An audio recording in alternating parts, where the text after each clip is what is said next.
Perfect. So before we get started, as always, let's start the call with a win. So in the chat, a win that you have had in the past 7 days. It could be any type of win. It could be in training. Maybe you hit a new PR. It could be in nutrition. It can be what else? Personal life, professional life, literally anything. Any win that you have had, put it in the chat.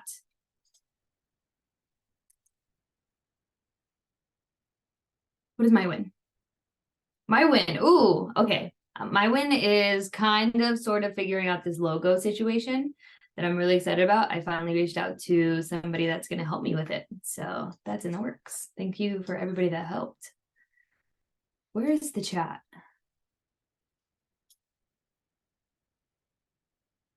Can you guys see it? Am I bugging? Ah, there it is. Cool. I went to a Halloween party this weekend and didn't take any of the chocolates home or eat any there. Love that. The Halloween, the snacks, the Snickers, the Twix. That is honestly just a pizza and a cookie. There we go. That is the balance that we need. A little bit, but we don't have to have a ton. And honestly, the chocolates too, like not taking it home can sometimes be beneficial for us because then if they're home, then we want to have more of them. Not saying that I don't ever do that, but congratulations, Maria. Completed my first workout. Yes, love that. Getting barbell clamps and my last minute costume. Love that. The clamps, the clip-on ones, is that the ones that you got? Yeah, like the ones at RBA. I was sold were the ones at my gym. So it's like, Oh yeah. Nice. Yeah, I don't know. That's like such an ick for me. I hate the little squeeze ones. So I'm glad that you got them. A little gym bag in the making. Now we just need liquid chalk. I have to send you the link. Please remind me if I don't remember after this call. And then the straps as well. Awesome. All right. I think Rhonda is working right now, so it's cool. All right, so let's get into today. Let me share my screen.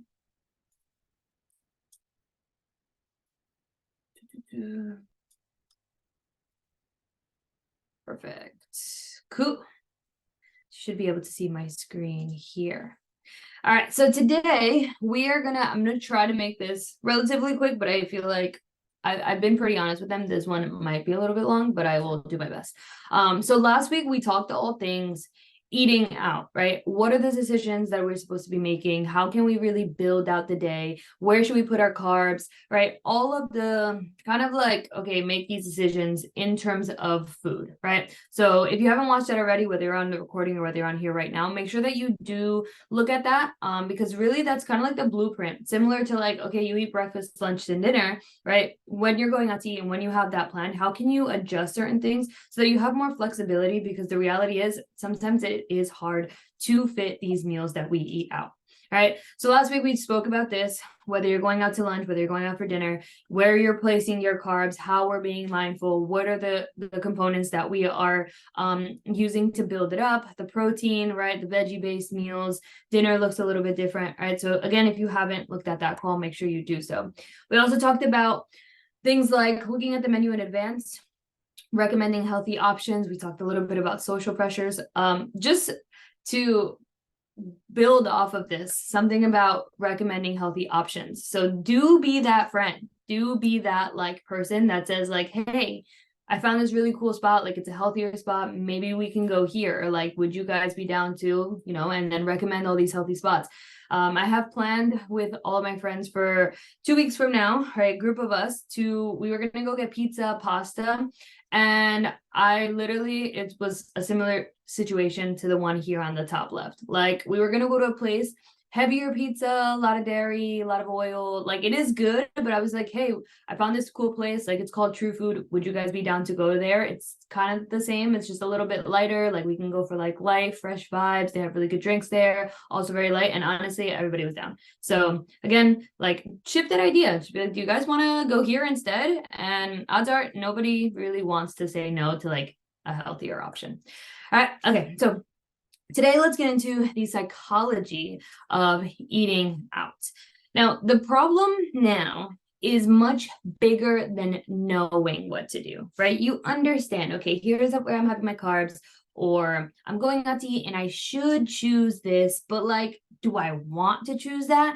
It's getting you to actually want to do this over the course of time. It's seeing like, we go on Instagram, we go on social media, and it's like, how does this person really just genuinely like eating healthy all of the time, right? So we know the reality of like, if it's a croissant, if it's a bread, or if it's if it's a croissant, or if it's like a fruit and we're going for a snack, obviously, we want to pick the fruit. It's probably going to fuel us a little bit more. It has more fiber, it has more nutrients in it. But like, what if I really want the croissant? All right. Same thing with like you're going out for breakfast. So we can all agree that the veggie omelet is going to be the better option than like the cinnamon roll pancakes. However, like the issue is not picking that, but how do I pick the veggie omelet and not feel deprived? How do I make that decision and not feel miserable? Or I'm going out to eat with people and they're all having something and I chose this healthier option, which does make me feel good, but low-key I'm like staring at everybody else. Like, how do I make this decision as something that I genuinely want to do? That's what we're going to get into today. So first, let's start off with talking a little bit about urges and cravings. All right, so the reality is you are going to have urges and cravings forever. Until the day that you die, you are going to have cravings. If you didn't, that would be a really like just a red flag. Like you never crave anything, you never crave a chocolate, you never crave some bread. Like the reality is that is always going to happen, right? But when you are going out to eat, it's about having a plan, right? So you do have these cravings. How can you have a plan when you're going out to social settings? All right. And then we all know, like, I'm going on vacation, I'm doing this, like I'm packing a protein bar, I'm looking at the menu. But again, the issue is wanting to choose something that is balanced. Like, I know I wanted to order the salad, but like, damn, that like mac and cheese looks like mad good. Like, how do I get myself to actually choose this like plate of veggies with a protein and some mashed potatoes over the chicken Alfredo that's covered in sauce, right? That chicken Alfredo looks really good. That's what I've had for all of my life. How can I want to make the different decision? So one thing that I kind of want to explain today is like, I'm going to walk you through a little bit of my journey as well. You guys know a lot about my background of diet culture and like all the things that I've done. And you guys kind of see where I am now. So my cravings at the moment are very anticlimactic. So that I say for you to kind of open up to see like, this is everything that I'm gonna talk about today is not something that like, oh, tomorrow, like I watched this lesson and now all of a sudden I want to be this way. No, it's going to involve you walking into some pressure, right? And it's going to take some adjustments over time. So I have finally gotten to the point where like literally what I'm teaching you today, if you feel like it's far-fetched, it is going to come, right? So we crave more.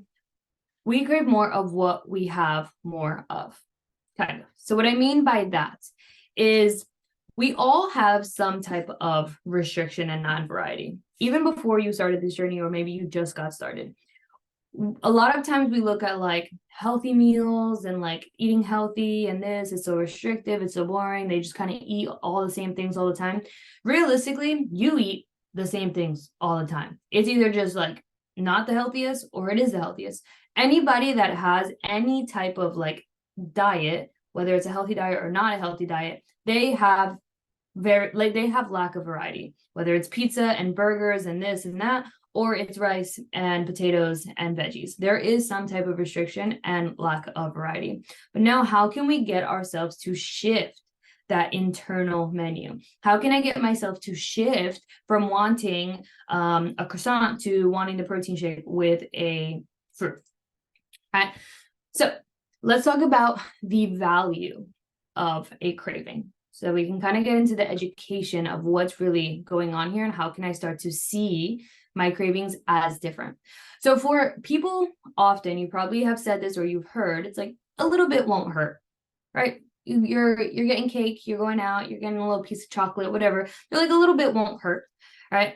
They are often viewing this craving as like looking at the caloric balance. So a little bit won't hurt because it's just a little bit of calories, right? They're not really viewing it out of anything else. If it's in my day, I'm not having a lot of calories, I'm not really doing much, a little bit won't hurt, right? Even though often, these people aren't usually right. And it's like, oh, a little bit, and it's actually like a massive like piece of cake. And, but that's beside the point. But what I kind of want to relate this to is kind of like looking at, when you walk into Target or when you walk into Walmart and they have this new like dollar spot, and you walk in and it's like a bunch of knickknacks. It's right at the beginning. And like you really just get drawn to it because you're like, what's there? Realistically, you don't need any of the things that are there, but it's very like catching, right? And it doesn't really mean a lot because it's kind of like, fuck it, it's only $3. Like I don't really need this little decoration right here, but it's kind of cute and fuck it, it's $3, right? Think about how often you do that with like the dollar section versus you just going through the electronic section. You're not just casually gonna drop like $500 every time you go to Target because you walk through the electronic section and you saw something that you kind of want, right? So that is how we want to view our cravings, right? There is different value on it. You can think of it as like, fuck it, like it's only $3. Or it's something that holds greater value. So when you're making these decisions and you have these cravings, how can you start to decrease those cravings by recognizing the value? Because you're not going to walk past the TV and be like, oh, I really want that TV. Like, yeah, let's get it. $500, right? But that thing that's $3, you'll be like, throw it in the bag, right? The value index of these two cravings, of the two things that you're about to buy at Target, are not the same. But the reality is, most people that file for bankruptcy, it's the little things. It's the Target, it's the Amazon, it's the little things that add up over time. It's the shoes, it's this, it's lifestyle decisions that tend to pile up. It's not these buying TVs all the time. And that is the same exact thing that your eating habits are going to do. So your eating habits are going to pile up the same way over time. Now, I think like where you are right now, the body that you are on, obviously you're on its new journey, but like maybe you just got started. That was a pile of habits that you've had over the course of years. Where I am right now is a pile of habits that I've had over the course of years. Where you are going to be in 3, 4, 5 years is going to be a pile of habits that you continue to have from here. So when we think of these things, when we think of these cravings, when we start to view food and for its nutrition, what do I really want? It is going to be those little habits of going out to eat and getting a burger and knowing that the burger is really, really big and you probably shouldn't get fries and switching it for a salad. But when you do that over the course of time, several times a year, over the course of years, all of those little habits are going to really dictate, how your body feels and how your body looks over the course of time. All right. So again, let's get into the value of a craving and kind of how I view it here. And hopefully, you can kind of step into this as well. So 2 ways that I kind of place value into my cravings.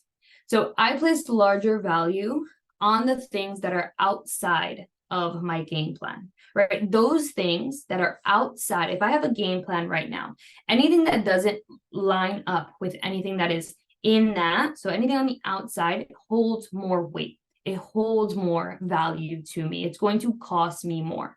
And the way that I've looked at it is like, it is not worth my self-trust if I said I was going to do something and I didn't, right? So again, now we're like, okay, how can I put myself as that higher self when I'm going out and when I have this plan and when I looked at the menu to actually order the things that are in line with my goals that I know that I should, right? This can even go in with your workouts. If you're watching this right now and you're like, I told myself that I was going to get all my like 5 workouts and like I only got 4 because XYZ, you are like breaking your self-trust. So the way that I tend to look at this is that I told myself that I'm going to work out on Tuesday. I owe it to myself and I owe it to trust myself that I will show up, right? It is not worth my trust to do anything that is outside of that game plan, right? Now, some people say, like, I don't have self-control. Like, I can't just eat, like, I can't not eat the cupcake. It's right there. But the reality is, if there was a $5,000 check on that cupcake to eat it or like to not eat it, right? If you didn't eat it, you would get $5,000. Would you eat it? If you feel like you have no control over the food that is in front of you, there's a $5,000 check, and somebody said, don't eat it, and I'll give you this check. Would you eat it? Probably not. So that means you do have self-control, right? Now, similar to this is like that a little bit won't hurt is like kind of like, you know, your partner saying like, oh yeah, I just gave him a kiss on the cheek. Like, you know, it was no big deal. Like that is the trust that you have with your partner, obviously, if it's just you and your partner, right? This is something that you have to hold that trust. Every decision that you make in your fitness journey with your health, with your nutrition, with your workouts is going to come down to your trust and to the goals that you have. So for me, I trust myself that I will work hard for those. Now, the most important part of this lesson that it's going to come out up again towards the end of this lesson is I place the highest value on how I will feel. This is worth more to me than anything else. Because when I walk out of that restaurant and I chose the like chicken Alfredo with tons of white sauce and garlic bread, I'm probably not going to feel the same as if I chose the protein with mashed potatoes and veggies on the side. The person that I'm walking out as is probably going to feel a lot different. My energy is going to be different. The way that I wake up in the morning, the way that I feel is going to be different. So when we're thinking about those cravings, right, I place the highest value on how I will feel. And nothing is worth to me like making me feel poorly. I don't want to feel sluggish. I don't want to wake up and feel stuffed. So if you're going on to, you went out with your friends and you guys like had some drinks and now you're going to have pizza and like, you know, that's not in your plan, but you're like, oh, I kind of want pizza because you always used to have pizza when you went out, right? You're going to wake up in the morning and you're probably going to feel stuffed. You're probably not going to want to have breakfast, and all of this is going to just like cycle itself, when realistically, if you were by that pizza and your friends are having, you think to yourself, how do I want to feel, and where do I want to feel tomorrow versus just in this moment? All right, so the value index for how I will feel beats everything. Any decision that I make in terms of food, of where I want to go and how I want to eat out, and the choices that I make is based on how I want to feel. And sometimes that is, yes, I do want a little bit of dessert, right? We'll talk about that too. Now let's talk about the desire index, right? Changing the mindset and chasing what your body wants. So we crave more of what we have more of. We all have some type of restriction. We all have some type of non-variety, because realistically, nobody's cooking a different meal every single day, every single meal. That is impossible, right? But how can we make the shift in this internal menu? How can we start viewing food, right, in different ways, and start to view food for truly like, what is nutritious for my body? What is going to make me feel good? So if you're somebody that like, you want to have a cookie, but you end up having the whole entire cookie cake with like ice cream on top, right?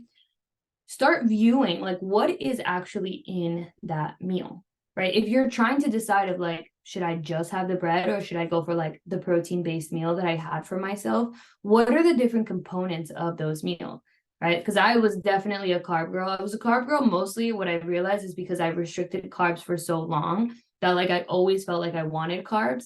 As I started to have more carbs, I realized like, yeah, I do want carbs, but you know, protein actually makes me feel really good. It keeps me full. It fuels my muscles. I know what it does for me. So now I start to shift that internal menu to the point where like, if you offer me a slice of pizza or like a bowl of tofu, which is like obviously very gym girl of me, like I'm probably going to pick like the bowl of tofu. So let's talk about desserts, right? So how can we shift this menu? This internal menu, kind of looking at like what desserts are.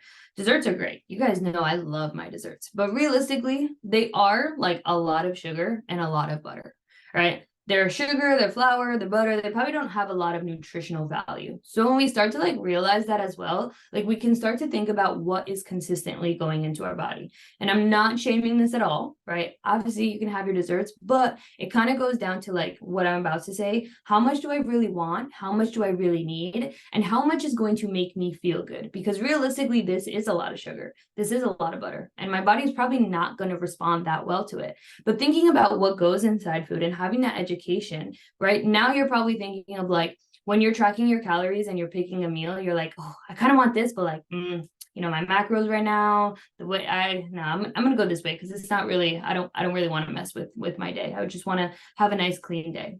All right. Same thing with like fried anything.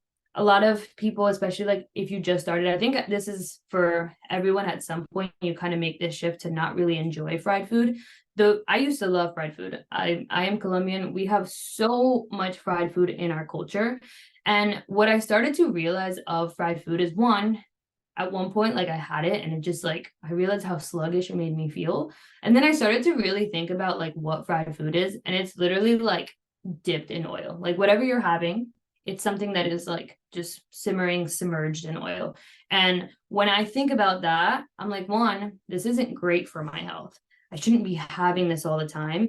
And that little shift in the mindset of realizing what the food was started to adapt my palate to actually not prefer that food. So if you offer me the fried option versus the baked option or whatever other option, I'm probably like 100% of the time not going to choose the fried option. But again, it's realizing like, what are these foods and how can I make this decision based on the education that I have off of food?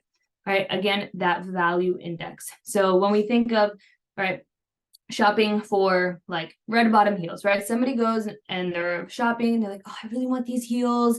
It's going to go so good with my outfit. People are going to value me. They're going to see me as like high status. They're going to like it's like they desire value. But for me, those red bottom heels, I'm going to be like, those are really uncomfortable. Like the value doesn't hold the same for me and somebody else. Right. So now we can start to view how, even with social settings, when you go out, and now I know that like a lot of you two are bringing up, like, I'm going out with my friends and, I really do want to make this shift and I want to make healthy decisions, but my friends don't really do that. My family doesn't really do that. You have to understand that you guys have a different value index for how you value your food, for how your body actually responds to food and how you crave those foods versus another person, right? This is very similar to that. All right. And again, with this, like, I just want you guys to know, like, I am so normal. Like, I don't have more discipline than you. I don't have anything else. I just have more time in the game and I have a little bit more education that I'm spreading with you right now. So anything that I'm mentioning today, like, let it simmer, let it set, because you can do this as well. And I want to teach you that education first. All right. So now we are starting to make these decisions over like what is going to truly make me feel the best. All right. And then I also want you to start to pay attention. How does this make me feel? Right. So something that I say a lot is like, you don't realize how poorly you felt until you start to feel better. So maybe you're somebody that never used to work out. And then 2 months from now, you're working out every single day and you realize like, wow, I have so much energy. Like my hips are loose. And like any day that you're just like sitting here all day, like you realize like, damn, I can't believe I used to just like not work out all the time. Or I can't believe I used to just eat that way all the time. You don't realize what it is to feel good until you are truly there. So we want to slowly start to make these decisions and shift everything that we do around feeling our best, not only now, but again, we talk about that 80-year-old version of yourself. Right. And again, what is in line with my goals? Because truly for me, doing things that are in line with my goals are my self-trust. And I hold a very, very, very high value to my self-trust. So now I want to talk about the associations that we have with food and why sometimes, it does get difficult when we are trying to change this internal menu.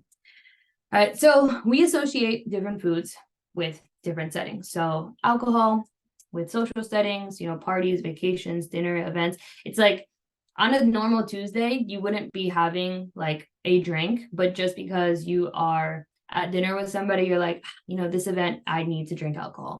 Right. Or, right now I wouldn't really be craving cake, but every time I go to my grandma's, I have to have cake because she always makes cake. Right. Going out at night is associated with after we're going to go for pizza. All you can eat places like buffets or sushis, we have to take advantage of it. And we have to eat everything. We have to eat so much because this is the setting that we are in. So we associate a lot of like foods with their setting. But these are all things that we were also taught and that we can learn to shift. and we can make that shift within ourselves. All right. What we want to recognize here is that when you start to make these shifts that I'm talking about today, when you start to make these shifts that I spoke about in the last call of like timing out your carbs, resistance is going to be that first step.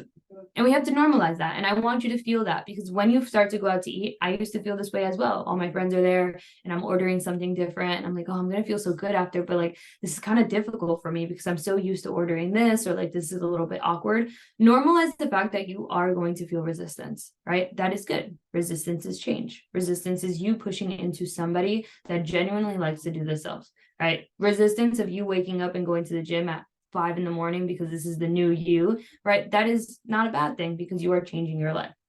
So we want to identify certain specifics. So when you're going out to eat, we are now starting to change this new like way of eating, right? And you're going out to eat and you want to make these good decisions. However, when you get there, you know that low key, you don't want to make these decisions. I want to help you prepare for that. And I want you to help you understand what's coming. So number one is identifying the situation. So what's the situation? I'm going out to eat and I'm scared to go off track, or like I'm a little nervous. Like I feel like I want to eat everything and I've been struggling with like binging or like over snacking or XYZ. Identify the situation. What is it making you feel? Is it making you feel a little bit stressed? We want these things to eventually flow into like second nature. Identify the thoughts. What is, or what your brain is telling you, right? So I'm out, it's a party and I should be drinking, this is my time to unwind. It's all you can eat. It's a birthday. It won't hurt. Like your brain is going to tell you this first. That is ultimately what we were taught. And those were all of the habits that we were in. So now number 3 is creating a reason that is of greater value. So what are you going to win these urges with?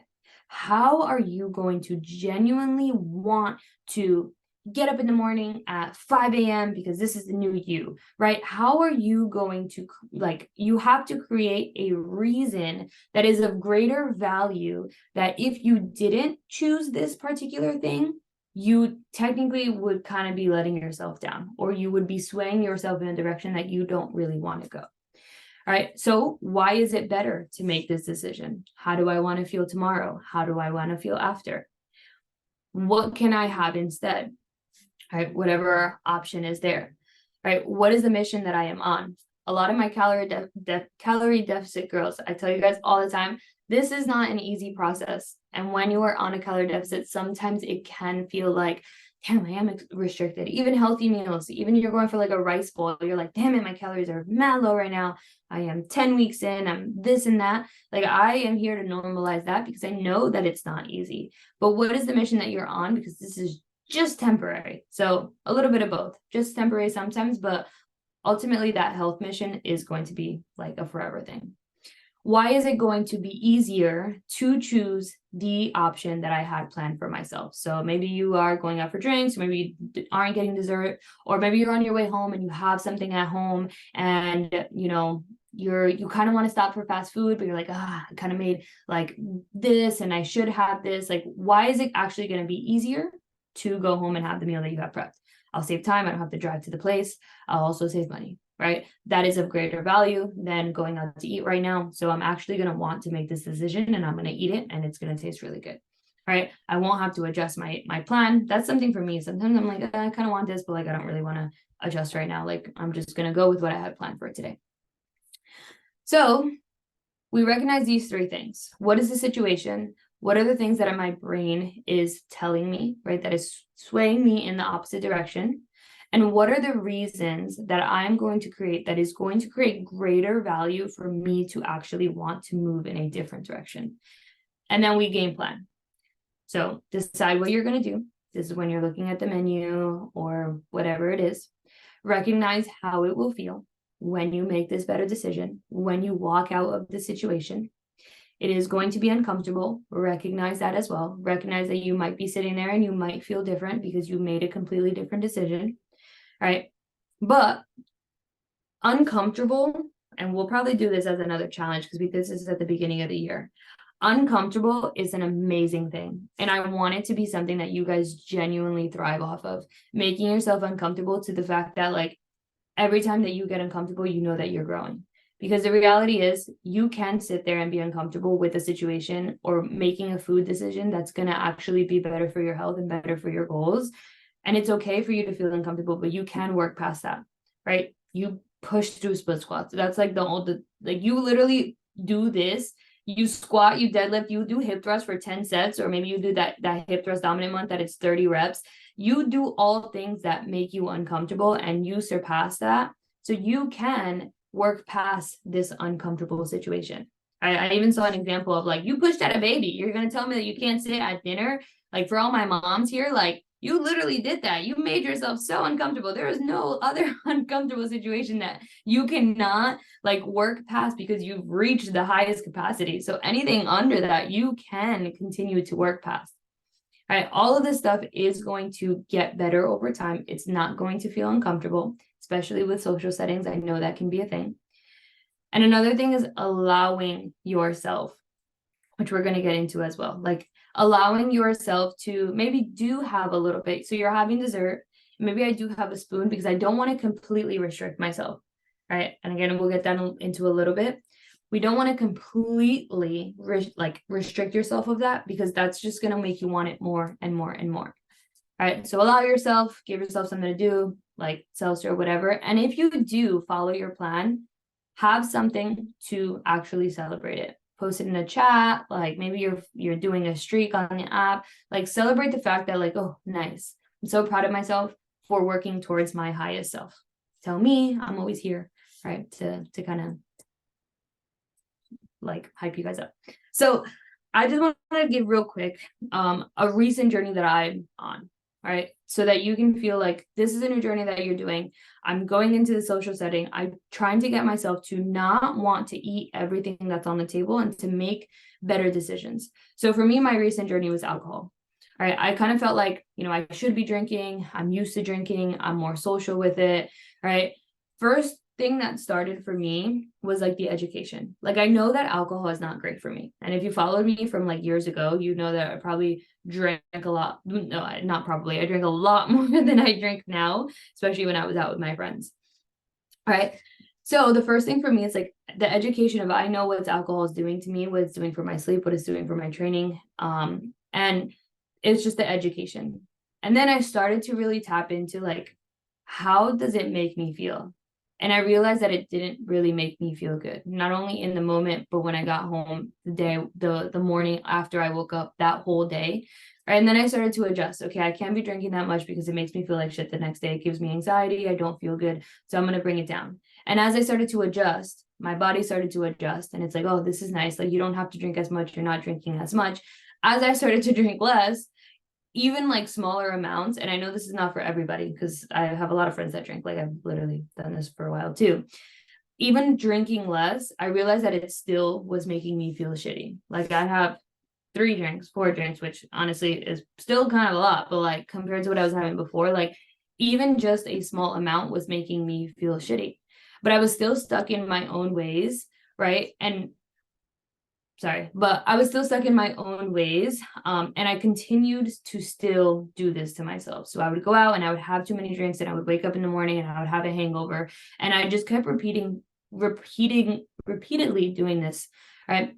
So it got to the point where I reminded myself that I genuinely owe this to myself. I'm having these situations where I'm feeling this way. I owe it to myself and I owe it to my body, and I deserve to take care of myself.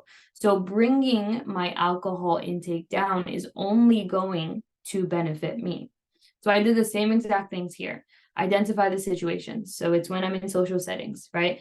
I feel like I have to drink or this, right? Identifying the thoughts. I'm at a party, it'll be fun, I'm more social with it. I recognize these things. I'm more social with it because I'm like a self-development like fanatic. I'm like, really, Nicole? You're telling me you can't be social without alcohol? Like, that was a thing for me, like the value of like trust in who I am. And then it's, again, creating that reason that is of greater value. So why is it better if I don't have it? How am I going to feel tomorrow? How is it going to affect my sleep, my training? I'll save money. I don't have to buy drinks. Proving it to myself. Like, all of these things have so much more value to me. And then I had to give myself something that I can do instead. So when you're going out to eat, same thing, give yourself something that you're going to do instead. So maybe you're just having less of it when you're having dessert, or when you're going to Ben and Jerry's, maybe you're not getting the whole big thing, you're getting like the mini. So you're still having it, but you're having less of it. Right? For me, it was like having non-alcoholic options as well. And then reminding myself of the mission that I'm on. And if I do follow through with what I had to, I'm not going to have that many drinks tonight. How will I feel? And asking myself, if I do go past that, how will I feel? And it got to the point where like, I was like, I genuinely can't go past this limit, because tomorrow I'm going to feel like shit. And it's just not worth not only my self-trust that I let myself down again, because I don't know what was worth. Like the fact that I woke up and knew that I let myself down, or the fact that, I felt like shit because I had a hangover. And then obviously with that comes the celebration of things and self-trust. And now the very last thing, I told you guys this one that would be very long, but again, I just kind of want to bring all of the psychological pieces of the cravings and how we can start to view food and how you can start to take this journey. So we've talked about this. Great. Let me recap. So in order to have less cravings, we have to consider the value of the cravings. Right? The value of how we feel is going to be more powerful. We have to reduce the desire index. We start to looking at food differently. We have this 3-step plan. All right, cool, awesome. I understand. I get the education. Now it's how truly do I get my body to genuinely want this, to feel so different. And that is the part where I mentioned at the beginning of it's going to slowly come to you. So you're becoming this gym girl that actually enjoys having a protein shake. You're becoming this gym girl. You're becoming this health girl that enjoys having veggies when she really didn't have veggies before. This is going to be a journey of your body slowly to start to thrive and want these foods. It's going to actually want to sit at the diner and not order the cinnamon bun pancakes and order the egg omelet with veggies, because you know it's protein and it's nutrient rich. You know how good that you're going to feel. You guys all see how this is kind of all tying back together.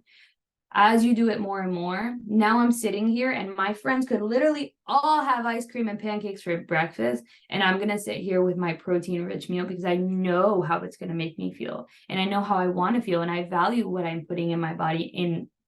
I'll have a bite of whatever they're having because it probably tastes really good. But if I had the whole thing, I'm probably going to be sick. All right. Same thing with like a cookie. My cousins make fun of me all the time because like they'll hand me something and I'll like take a bite of it and I'm like, I'll hand it right back. They're like, just eat the whole thing. I'm like, genuinely, I just don't want it. Right. I allow myself to have as much as I want of it. And I'm okay with satisfying my craving with just a little bite. But I always ask myself now, how much do I really want of this particular meal? This meal that is in front of me, right? This craving that I am giving into, this chocolate, this dessert. How much do I really want of it? How much do I really need of it? Do I need 4 pizzas to satisfy my pizza craving? Or maybe do I just need 1? Can I satisfy that craving with less? And how is this going to make me feel? Please ask yourself that all the time. I hope this is something that you genuinely take step out of Project Fit Chick for the rest of your life. With anything, how is this going to make me feel? Nutrition wise, training wise, professional life, relationships. How is this decision going to make me feel? So that's ultimately what is the most important for you. Right? Because if I went out and I had the craziest of crazy foods, I love it. You guys know I'm a foodie. But if I had it all the time, I probably am going to feel sick. I can have a piece of a cake, but if I had like too much of it, I'm probably going to feel sick. Right? So that slow transition is going to be like, oh, you want a cookie? No, but can I have that apple? Like, it's really strange, but it does happen. As you start to nourish yourself more, as you start to care for yourself more, as you start to think of like, what is in my food? Do I just want like sugar right now, or do I want something that's more nutrient dense? All right, protein. I know protein is hard for everybody. But that is it for today. The last thing that I'm going to mention with this is that celebration. Always do celebrate yourself, because I know now you're going out to eat and you're starting to think of the value index. How can you place greater value on making that best decision? Share that. let me know, post it in the group, right? Just like how Maria said, like I went out for a Halloween party and, I didn't have all of the chocolate and instead I just had like a cookie and a piece of pizza. That's great. Share that. We all want to know. We all want to feel that. We all want to celebrate it. And you should feel like you are celebrating yourself. All right. So we'll wrap up with that one. As always, you guys know the motto: food is love and strength is power. Ooh, all right. That was long. I said it was going to be long. I know that I've been trying to get better at those, but honestly, this is a very passionate subject for me because genuinely when I first like started my journey, I was like, what the fuck is wrong with me? Why can't I go out to eat and make these healthy decisions? Like I really wasn't given this. I was given macros, follow this, calories, and then I would not follow it and something was wrong with me. So I want to give you guys that psychology behind it, the education behind it. So yeah, do we have any questions? Did any specific part resonate with you? I think for me in the beginning it was hard, looking at the sweets and the desserts, but it was just made easier, kind of like what you said, okay, instead of eating the whole cupcake, I'll just eat half. And then now it's maybe a quarter or just like, no, I don't really need that, So like for breakfast, yeah, I think that's, I love cake. So when we go out, it's like, okay, I'm gonna have the whole stack, which is 3. I'll just have one, and then instead of saturating it with full sugar syrup, I ask for the no sugar syrup. So it's just, changing things up little by little, but not completely eliminating everything completely. Because then, yeah, that's when I would feel restricted and, or deny myself because then I just wanted even more. But it's just, small changes I've made that have been really beneficial to me. Yeah, I love that. I love how like you mentioned like 3 stacks of pancake probably is gonna give you a little bit of a crash. But you are still allowing yourself to have one. When you mention like choosing an option like, regular syrup versus like sugar-free syrup or making like these little swaps, have you noticed a difference in how you taste foods that are higher in sugar or that maybe aren't in line with your goal? Has your body made that shift where you genuinely like, I don't actually really like that anymore? Yes. So like I don't have that craving, like I'll eat something, certain foods and I'll tell my mom, whoever I'm with, it's got a lot of salt in it, or this has a lot of sugar. Like I can actually taste it. And they're just like, oh, you're crazy. I'm like, well, whatever. Do you, and just, I'll just eat less of it or something, because growing up, it was always like, you have to eat all your food, you can't be wasteful, so I think that was a big, something I had to try to take away, like kind of eliminate from my way of thinking. Oh, I think you muted yourself by mistake. I'm Okay. dealing with it. Sorry, I know I probably muted because I was getting a phone call. But so yeah, so like just ordering smaller portions because I don't feel like, oh, I'm being wasteful.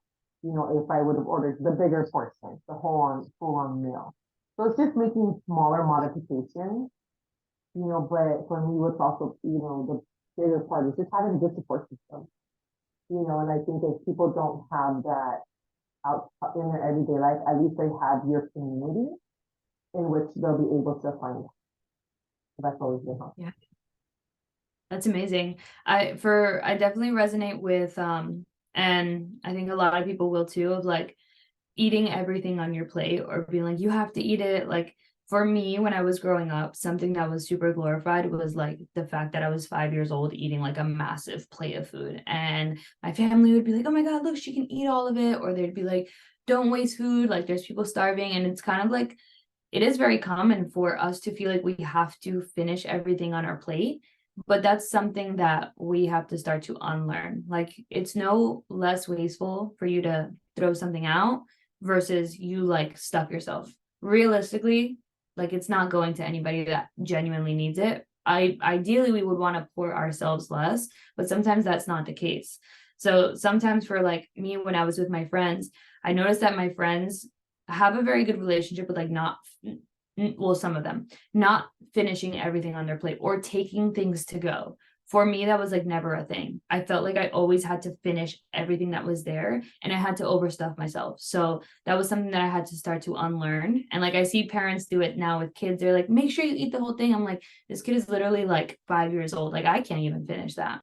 So that's something that we have to start unlearning too. But at first, it is going to be that resistance of like, I don't want anymore. And like I'm pushing that away. I love that you mentioned that. It's kind of, I saw some meme the other day because, I was told, to eat all my food to be big and strong. Now I'm just big, and then I was like, oh, I totally can identify with that, or growing up, like, yeah, eat all your food, eat all your food.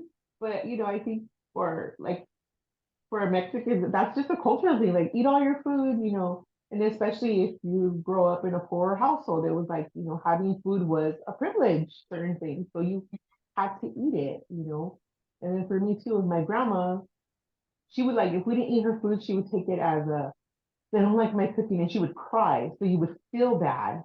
So you ate it, whether you were full or not. So it's just, yeah, it's just learning to kind of deprogram those ways of thinking that you've always had with you. Yeah. Yeah, that is beautifully said. I think a lot of people are gonna definitely resonate with that. I love that. Does anybody else have anything else that they would like to share, or do we have any questions before we wrap up? I appreciate you guys taking this time with me today. I know it was a long one, but again, I hope this is something that we can start to build that relationship with food and that balance thing. That balance. How does this person love balance? And they do balance. It's pushing into that resistance. No questions, no questions. All right, so I'll leave you guys there today. If anybody here or anybody on the recording, if you had feedback on this, I always love hearing about it. If you have any questions, obviously always shoot them my way. I will let you guys go. Next week we will not have a call. It is Halloween on Tuesday. Yes, this is one of my favorite holidays. So I will be going down to visit my family in Florida. So no call on Halloween. So I will see you guys in 2 weeks. Appreciate you. Love you. See you soon.